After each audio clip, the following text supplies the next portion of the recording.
Alan Crowley wasn't used to getting calls on Christmas Eve. He sat in his darkened office at the Houston Police Department, nursing a half-empty bottle of whiskey as the city outside settled into an uneasy silence. The office was nearly empty. Most of the department had gone home for the holiday. The phone on his desk rang sharply, cutting through the quiet. Alan frowned, setting down the bottle and picking up the receiver. Crowley. A shaky voice came through the line. "We have a situation. You need to come to 1815 Driscoll Street, now." Alan rubbed his eyes. "What kind of situation?" The officer on the other end hesitated. You just need to see it." Alan sighed. He stood, pulling on his trench coat, and grabbed his car keys. The December air was cold as he stepped outside, the sky a low, grey ceiling. Snow mixed with rain as he drove toward the address, which he vaguely recognized. It belonged to Fred and Edwina Rogers, a quiet elderly couple who mostly kept to themselves. 2 squad cars were already parked outside the small white bungalow. The house sat hunched beneath the skeletal branches of an ancient oak tree. Yellow police tape stretched across the front porch. A few uniformed officers stood near the door, their faces pale. Alan stepped out of the car and approached the nearest officer. "What's going on?" The officer shook his head. "It's inside." Alan's stomach tightened. He pushed through the door and stepped into the house. The place was neat, too neat. The furniture was outdated but spotless. A framed wedding photo of Fred and Edwina sat on a side table. Alan moved through the living room, his footsteps echoing. "Kitchen," a voice called. Alan followed the sound. The kitchen was warm. The yellow glow of an overhead light buzzed faintly. A faint smell of cooked meat lingered in the air. The fridge door stood wide open, and the blood was everywhere. It smeared across the white tile floor, splattered on the cabinets. Long, dark streaks led from the center of the room to the fridge. Alan's eyes narrowed as he stepped toward the open refrigerator. His breath fogged in the cold air spilling from inside. Inside the fridge, he saw severed body parts wrapped in wax paper. Arms, legs, a torso split at the waist. The skin was pale, mottled with deep purple bruises. Alan's pulse hammered in his ears. Then he saw the heads. Fred and Edwina's heads were placed neatly on the top shelf, facing outward. Their mouths were open. Their eyes were wide, frozen in expressions of abject terror. Alan stumbled backward, bile rising in his throat. He covered his mouth with his hand. "Jesus Christ!" One of the officers behind him swallowed hard. We don't know who did it." Alan's eyes swept the kitchen. He crouched down near the fridge, examining the floor. "Where's the blood coming from?" "What do you mean?" Alan traced the smear patterns with his gloved hand. "There's too much blood for this to be the kill site."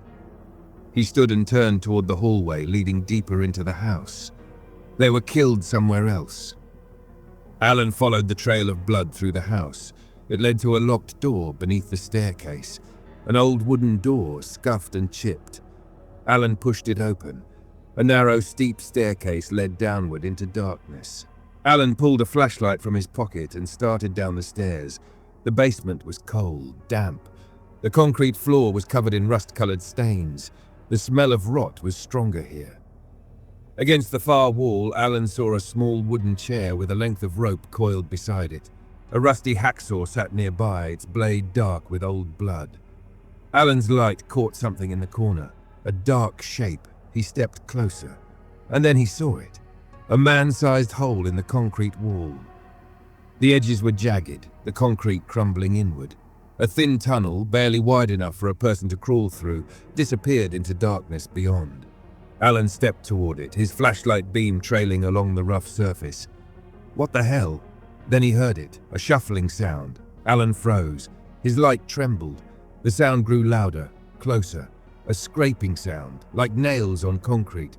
A face emerged from the darkness, pale, thin, hollow eyes set into a sunken skeletal face. The figure's mouth curled into a thin smile.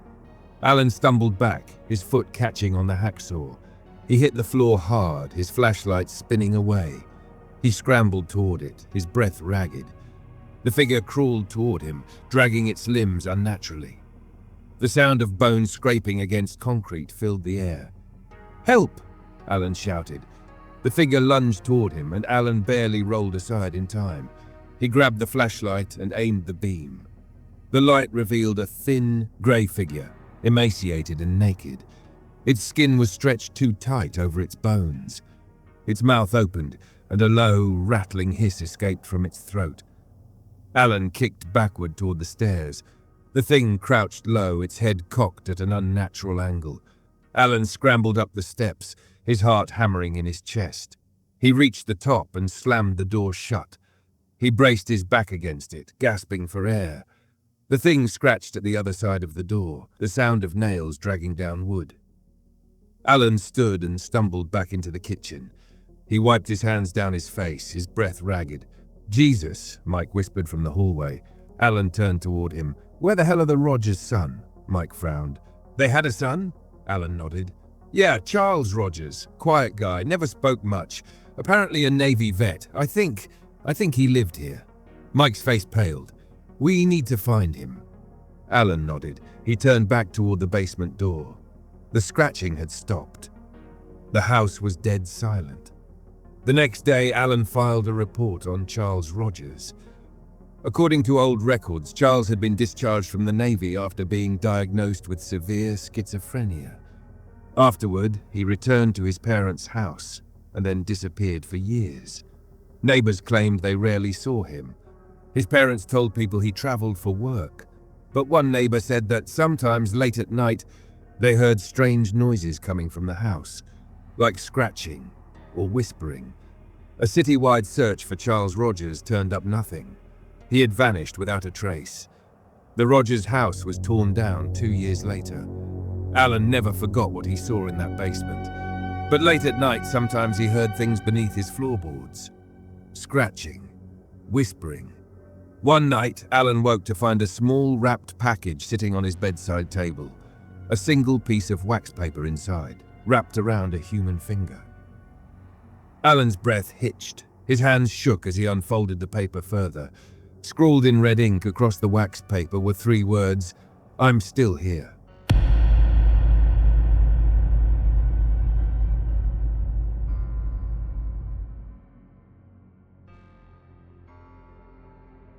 Alan Miller first saw the photo at his grandmother's house when he was 8 years old. It was summer, and he was sitting cross-legged on the hardwood floor of her attic, surrounded by boxes of faded keepsakes. The light filtering through the dusty window gave the room a hazy, golden glow. His grandmother was downstairs, humming softly as she prepared dinner. Alan pulled a heavy photo album from one of the boxes and opened it on his lap. Black and white photographs of family members stared back at him. Serious men in suits, women in old-fashioned dresses, and children with blank expressions. And then, near the middle of the album, he saw her. A girl.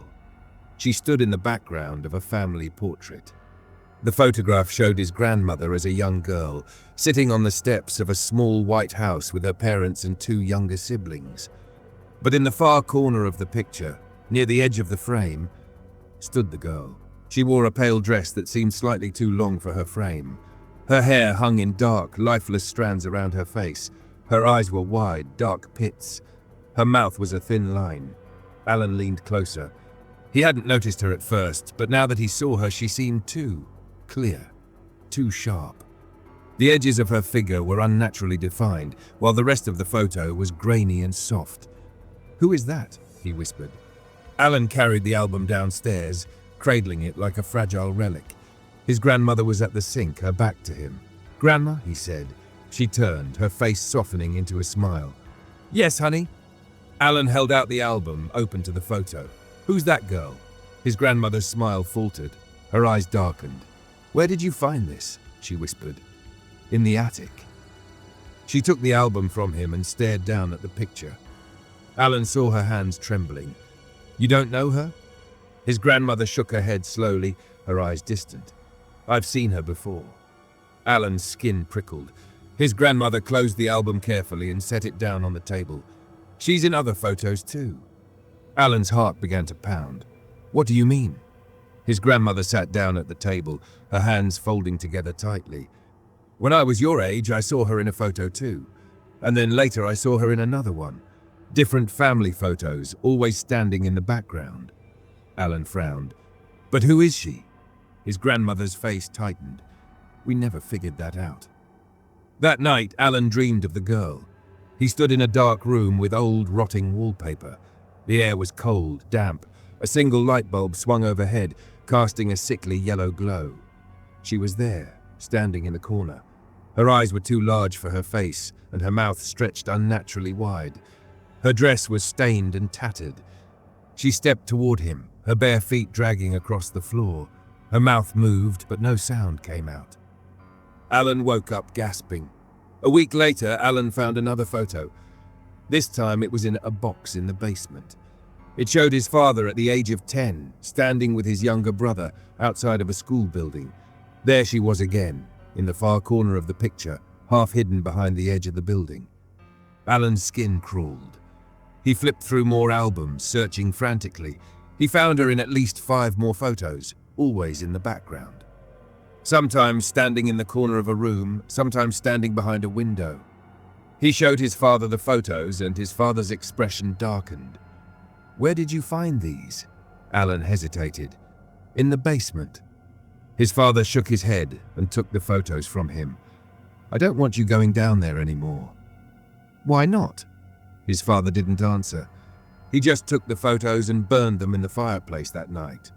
Alan sat on the couch and watched the images curl and blacken in the flames. The girl's face distorted as the paper melted. His father stood over the fire, his jaw tight. "It's better this way." That night, Alan heard footsteps in the hallway outside his bedroom. Soft, dragging steps. He sat up in bed, his heart hammering. "Mom?" he whispered. The footsteps stopped just outside his door. Alan stared at the crack beneath the doorframe. The hallway light was off, but he could see a shadow stretching across the floor. A thin, pale shadow. Alan held his breath. The shadow didn't move. Slowly, the doorknob began to turn. Alan screamed. His parents rushed into the room seconds later. His mother flipped on the light. The hallway was empty. Years passed. Alan grew up, went to college, and eventually moved away. He never saw the girl again, until the day his daughter was born. Alan's wife, Jessica, sat in the hospital bed, holding their newborn daughter in her arms.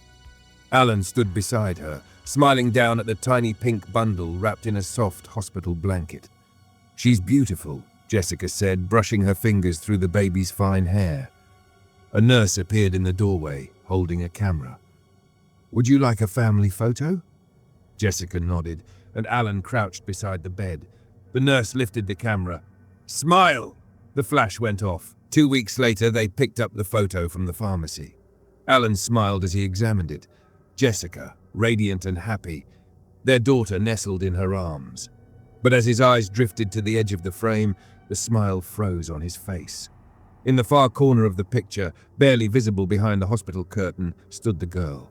Her face was pale. Her eyes were dark voids. Her mouth was twisted into a slight smile. Alan's hands began to shake. He searched the house for old photos, found the ones his father hadn't burned. They were tucked into the back of a dusty drawer in the basement. He laid them out on the floor and studied them. The girl was in all of them, every one. But then Alan noticed something else. The girl was closer in each picture. At first, she had stood far in the background, but now, in the most recent photos, she was only a few feet from the subjects. Her face more defined, her eyes more visible. In the hospital photo, she was just behind the curtain, close enough to touch his daughter. Alan sat on the floor, clutching the photos in his hands. His daughter began to cry upstairs. Alan's heart raced. He stood and moved toward the stairs. As he climbed, he could hear the sound of someone whispering, soft, breathless. He pushed open the door to the nursery. His daughter lay in the crib, her tiny face scrunched in discomfort. And beside the crib stood the girl. Alan's breath froze in his throat. The girl's head slowly turned toward him, her mouth stretched into a smile. Alan lunged forward, grabbing his daughter from the crib. The girl didn't move. She just stood there, smiling. Her eyes were empty holes. Alan stumbled back, cradling his daughter against his chest. The girl stepped toward him. "You can't have her," Alan shouted. The girl's mouth opened. A hollow, static sound filled the room. Alan's vision blurred. His legs gave out beneath him. He collapsed to the floor. The girl leaned over him, her face inches from his. Her mouth opened wider and wider until it was a gaping black void. Alan's last conscious thought was his daughter's crying fading into the distance. Alan woke up in the hospital the next day. His wife said he'd had a seizure. His daughter was fine. But when Alan checked the hospital room door before leaving, there was a photo taped to the back of it. It showed Alan lying unconscious on the nursery floor. His daughter in his arms, and standing over them was the girl, closer than ever.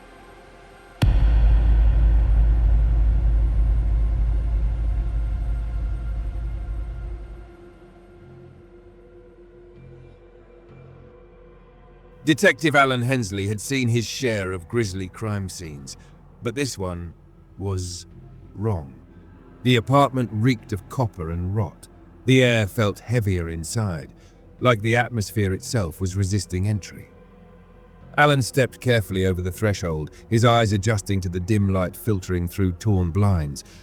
The floor was sticky beneath his shoes. Blood. A lot of it. The victim was seated in a wooden chair in the center of the living room, arms tied to the armrests with electrical wire, mouth stuffed with a grey rag. The head was tilted slightly downward, the neck at an unnatural angle. Deep, jagged gashes cut across the victim's arms and chest, carved deliberately like symbols. But the most disturbing thing was the victim's face. The eyes were gone. Hollow sockets stared back at Alan, and dried blood streaked down the cheeks. Pinned to the victim's chest was a key. A thin brass skeleton key, aged and tarnished, with intricate notches along its shaft. The key was attached by a single gleaming sewing needle that had been driven deep into the sternum. A thin trickle of blood had leaked around it, drying into the pale flesh. "Jesus Christ!" Alan whispered, pulling his coat around him. His partner, Detective Mike Carver, crouched beside the body, gloved hands taking careful notes. "It's the third one," Mike said without looking up. "Same key, same wounds, same missing eyes." Alan knelt down, his eyes drawn to the key. He touched the metal gently, feeling its cold weight. The notches formed strange, almost unnatural patterns, spirals, hard angles, lines that seemed to fold into themselves. "The coroner said it's the same type of key every time?" Alan asked. "Yeah." Mike sighed, running a hand over his buzzed hair. "Coroner said the keys are all identical, 1920s make, manufactured in Europe." Alan's stomach twisted. He stood up and stared down at the body, his eyes scanning the apartment. The walls were bare, the furniture cheap and weathered. Nothing personal except for a stack of unopened mail on the counter and a single photograph on the mantel. Alan walked over to it. The photo showed the victim, a man in his 30s, smiling with his arm around a woman. Their eyes were bright and happy, the kind of happiness that never lasts. He turned the frame over. On the back, written in ink, were the words, "He's coming." Alan's breath hitched. Behind him, Mike muttered, "Shit." Alan turned back to see Mike holding a second key, identical to the first, wedged into the lining of the victim's jacket pocket. Attached to the key was a small yellowed note. In scratchy handwriting, the note read, "Don't let him in." Over the next 2 months, 4 more victims surfaced. Same position, same symbols carved into the flesh, same missing eyes, same key. Alan felt himself unraveling. He barely slept anymore. When he closed his eyes, he saw those hollow sockets staring at him, the pale skin stretched tight over bone. He saw the symbols curling and twisting in his mind's eye. The keys haunted him. They sat on his desk, laid out side by side. He had become obsessed with them. The notches didn't match any known key pattern. No safe, no lock, no door should have fit them. And yet, Alan knew they belonged to something. "The notches form a pattern," Alan said one night as he sat across from Mike in the precinct. He had photocopies of the keys laid out, connected by lines and markings. "It's not random." Mike leaned back, rubbing his eyes. "You're saying the killer is making some kind of what? A puzzle?" "No," Alan shook his head. "A map." Mike frowned. "A map to what?" Alan's fingers traced the pattern, eyes distant, to whatever door these keys open. The sixth body led them to the house. Alan had traced the pattern formed by the keys to a section of old property records, leading to a forgotten estate deep in the woods just outside the city limits. The house was ancient, Victorian style, with blackened windows and sagging eaves. The trees pressed unnaturally close to the structure, their branches clawing at the sides. The front door was chained shut. Alan stood before the door, keys in hand. His hand trembled. The patterns on the keys seemed to pulse under his touch. "You sure about this?" Mike asked, his voice tight. Alan slid the first key into the lock. A soft click echoed. The second key followed. Another click. One by one, the keys slotted into place until the last one turned with a deep, resonant clunk. The chains fell away. The door swung inward with a low groan. "Jesus," Mike whispered. Alan stepped inside. The interior was suffocatingly dark. The floorboards beneath their feet were warped and rotting. The walls were covered in peeling, mold-streaked wallpaper. The air reeked of damp rot. "Over here," Alan whispered. They followed a narrow hallway to a door at the far end. A single rusted keyhole sat in the center. Alan held his breath and inserted the final key. The lock disengaged. Behind the door was a room. The walls were lined with human eyes, hundreds of them, embedded into the plaster like terrible decorations. Some were bloodshot, some rotting, some impossibly fresh. They all stared at the detectives. In the center of the room stood a figure. It was tall and thin, with skin like stretched leather. Its arms hung unnaturally long at its sides, the fingers tapering into blackened claws. The face was a grotesque distortion, lips stretched too wide, eyes sunk in pits. It smiled at them. Alan took a step back. Who are you?" he whispered. The creature's mouth moved, but no sound came. Then Alan heard the voice. Not aloud, but in his mind. A soft, hollow whisper. "You opened the door." Alan's head began to throb. The figure's arms raised. "You brought me out," Mike screamed. Alan turned just in time to see the thing's arm pierce through Mike's chest, lifting him off the ground. Blood poured from his mouth as the figure lowered him to the ground like a discarded doll. Alan stumbled back, his hands trembling, the thing's hollow eyes fixed on him. "One more key," it said. Alan turned and ran. Alan never spoke about what happened in the house. He left the force, moved away. But the keys followed him. One night, months later, he found a package sitting on his doorstep. Inside was a single brass skeleton key. No note, no explanation, just the key.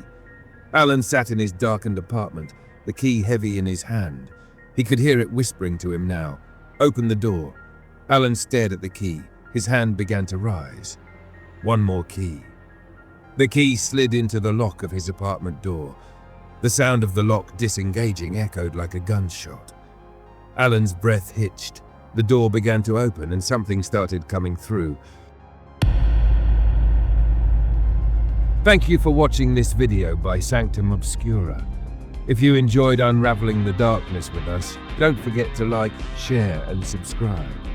Stay curious, stay brave, and remember, some mysteries are better left in the shadows. See you next time.